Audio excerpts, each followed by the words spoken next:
7ই October ইসরায়েলে হামাসের নেতৃত্বে সামরিক অভিযান শুরুর পর থেকে গাজায় নির্বিচারে বোমা মেরে গণহত্যা চালাচ্ছে ইসরায়েল।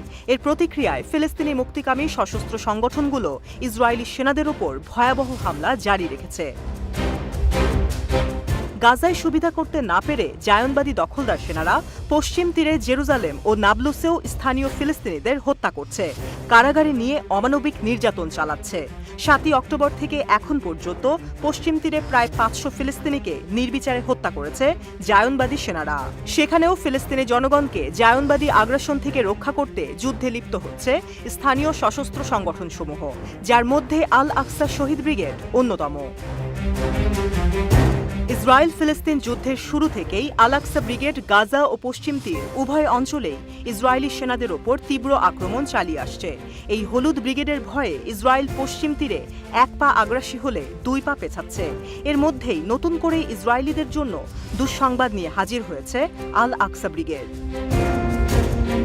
ইসরায়েলি সেনা ও অবৈধ দখলদার বসতি স্থাপনকারীদের ওপর আক্রমণের নির্দেশনা জারি করে টেলিগ্রাম বার্তায় একটি বিবৃতি প্রকাশ করেছেন আল আকসা ব্রিগেডের মুখপাত্র আবু মোহাম্মদ।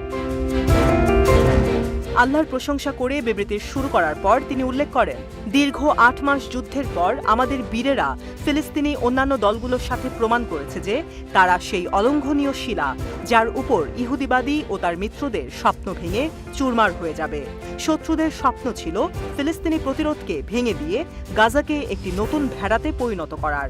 বাজারে এক নতুন শ্রেণীর নতুন দাস এসেছে, তা হল আমেরিকান দাস ও জায়নবাদী শত্রুর কলম।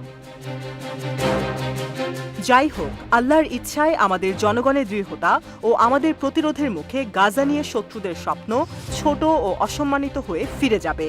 তাদের সৈন্যরা মৃত ও আহতদের মধ্যে পড়ে থাকবে, একে অপরকে অভিশাপ দিতে থাকবে। গাজার প্রতিরোধকে নির্মূল করা নিয়ে নেতানিয়াহুর ঘোষণাগুলো নিছক ব্যক্তিগত ভোগের জন্য, রক্তপিপাসু ডানপন্থীদের সন্তুষ্ট করার জন্য। বিবৃতিতে পশ্চিম তীর ও নাবলুসের সমস্ত প্রতিরোধ যোদ্ধা ও বিপ্লবীদের উদ্দেশ্যে আবু মোহাম্মদ বলেন, প্রত্যেকের জন্য এটি নিজেকে মুক্ত করার সময় এবং এই সময়ের ইতিহাস এখন লেখা হচ্ছে। পশ্চিম তীর ও আগুনের পর্বত নাবলুসে অস্ত্র বহনকারী প্রত্যেকে আমাদের আশীর্বাদ ভূমিতে সর্বত্র অগ্রসর হন।